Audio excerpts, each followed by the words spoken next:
রফিক ভাই, আওয়ামী লীগ নিষিদ্ধ হয় আপনার প্রতিক্রিয়া কি? আসলে আওয়ামী লীগ নিষিদ্ধ করেছেন সেটা আমরা শুনেছি। তো নিষিদ্ধ করলে তার নিষিদ্ধ সব কিছু হয় না।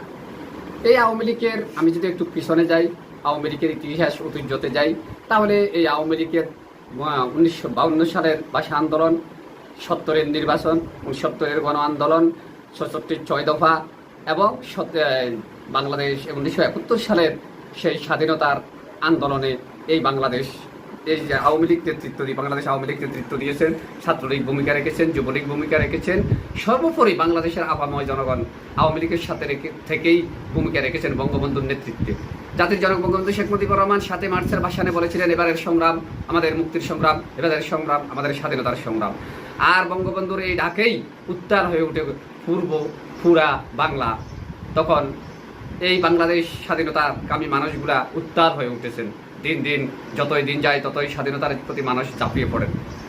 সব মিলিয়ে এই দল নিষিদ্ধ করা এত সহজ না। তারপরেও আমি বলবো, আওয়ামী লীগের দীর্ঘ 17 বছর ক্ষমতা থাকার কারণে আওয়ামী লীগ অনেক ভুল ত্রুটি করেছেন, আওয়ামী লীগের ভুল ত্রুটি আছে। এবং আওয়ামী লীগ এমন এক পর্যায়ে পৌঁছেছে, ইউনিয়ন থেকে ওয়ার্ড থেকে শুরু করে একেবারে উপজেলা জেলা পর্যন্ত যে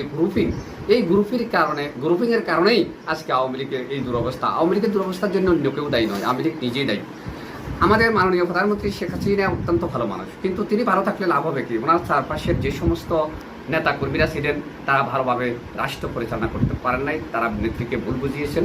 তারা 17 বছরে টানা ক্ষমতা থাকার কারণে ভুল ত্রুটি করেছেন, যার খেসারত আজকে দল দিচ্ছে।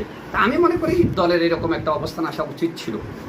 দীর্ঘ স্বাধীনতার পরে দলটি বিভিন্ন প্রতিকূল এবং সংগ্রাম আন্দোলন করে রাষ্ট্রীয় ক্ষমতা থেকে এবং রাষ্ট্রের ক্ষমতার বাইরে থেকে প্রায় 52-53 বছর এই দলটা একবারে জনপ্রিয়তা নিয়ে এগিয়ে আসে। তাই আমি মনে করি দলের ভিতরে যে গ্রুপিং সৃষ্টি হয়েছে সেই গ্রুপিং দূর করার জন্য এরকম একটি দুর্দিন আওয়ামী লীগের দরকার ছিল। আমি মনে করি আজকের এই দিন থেকে, আজকের এই যে দুর্দিন, এই দুর্দিনে আওয়ামী লীগ হারিয়ে যাবে না। আওয়ামী লীগ আরও অনেক শক্তি নিয়ে সঞ্চার করে আগিয়ে আসবে।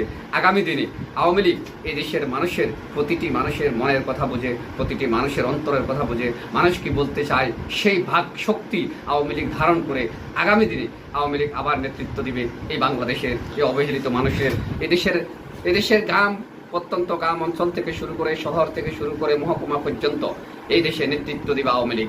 আবার সেদিন আসবে, বেশি দূরে নয়। এই নিষিদ্ধ এটা থাকবে না, এটা নিষিদ্ধর মতো নয়। এটা আমি মনে করি যেটা করেছেন সেটা ইউনূস সরকার, বর্তমান ইউনূস সরকার যেটা করেছেন সেটা আওয়ামী লীগের ভালোর জন্যই করেছেন, খারাপের জন্য করেন নাই। এখান থেকে আওয়ামী লীগ শিক্ষা নিয়ে